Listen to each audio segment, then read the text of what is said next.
మాగంటి గోపీనాథ్ మూడోసారి ఎమ్మెల్యేగా గెలిచిన సీటు పార్టీ మొత్తానికి బలాన్ని ఇచ్చిన ఏది సిటీలో ఉన్నది. దాన్ని కూడా ఇంత శ్రమించాల్సిన పరిస్థితి ఎందుకు వచ్చింది అనేది ఈరోజు ఆలోచించుకోవాల్సిన అవసరం లేదంటారా?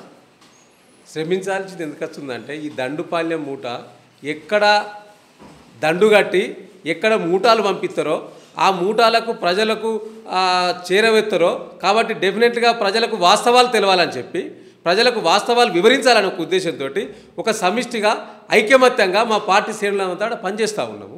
సో కాబట్టి డెఫినెట్గా మేము ఎండగట్టాలి కదా. ప్రభుత్వం యొక్క చర్యలను ప్రభుత్వం చేస్తున్న అరాచకాలను ప్రజలకు వివరించాల్సిన బాధ్యత మాకున్నది. కాబట్టి ఆ అరాచకాలను వివరించడానికి మేమంతా కూడా దండుగట్టి ప్రజల ముద్దలకు వెళ్తున్న సందర్భం.